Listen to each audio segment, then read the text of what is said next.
3 مرتبہ دونوں ہاتھ کٹوں تک دھونا۔ چوتھا، مسواک کرنا، اگر مسواک نہ ہو تو انگلیوں سے دانتوں کو ملنا۔ 5واں، 3 بار کلی کرنا۔ 6واں، 3 بار ناک میں پانی چڑھانا۔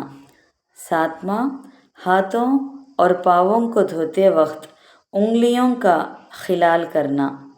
8واں، ہر عضو کو 3 بار دھونا۔ عضو کہتے ہیں ہر ایک پارٹ کو 3 بار دھونا۔ 1 مرتبہ پورے سر کا مسح کرنا۔ 10واں، سر کے مش کے ساتھ کانوں کا مش کرنا۔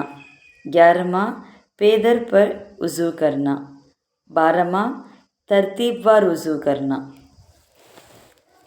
5واں قصہ، ایک اہم عمل کی فضیلت کے بارے میں۔ سب سے بہترین آدمی کون کہتے سو؟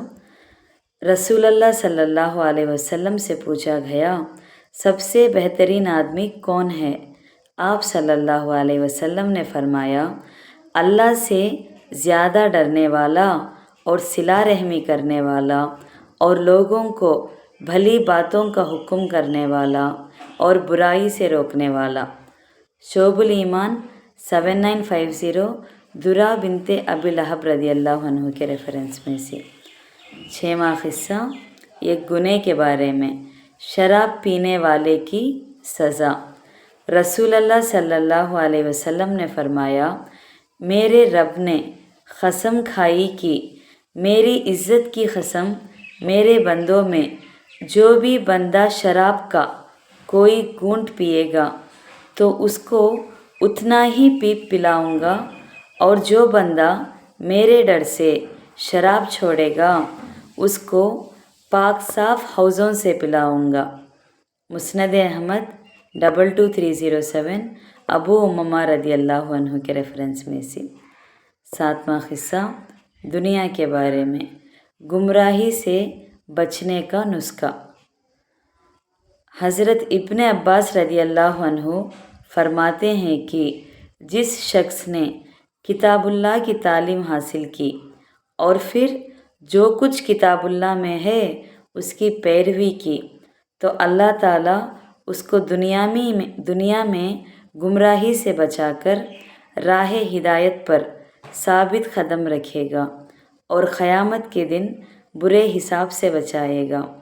اللہ تعالیٰ کا فرمان ہے، جس شخص نے میری ہدایت تو قرآن کی پیروی کی وہ دنیا میں گمراہ نہیں ہوگا اور آخرت میں بدبخت نہیں ہوگا۔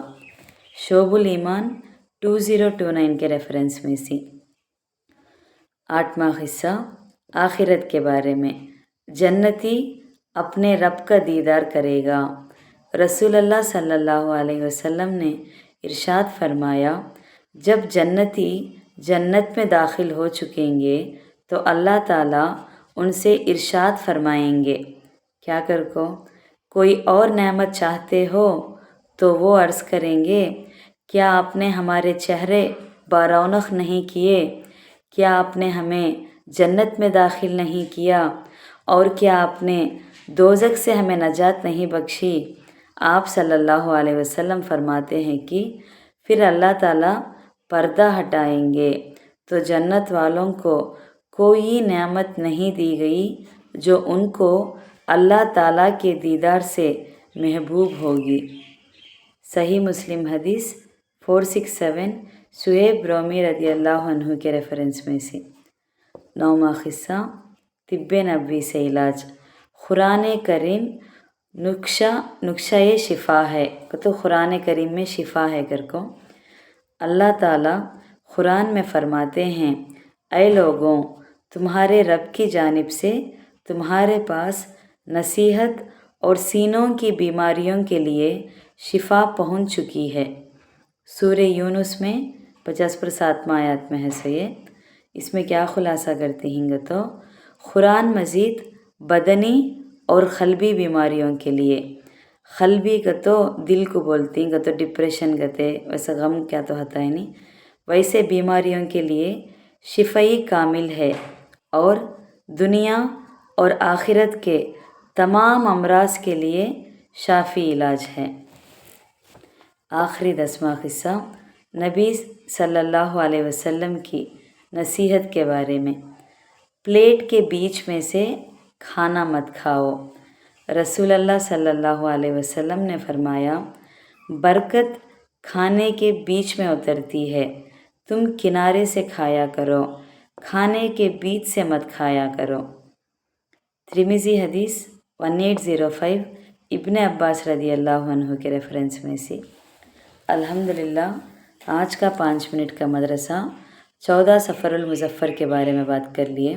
انشاءاللہ کل 15 صفر المظفر کے بارے میں بات کریں گے۔ السلام علیکم ورحمۃ اللہ وبرکاتہ۔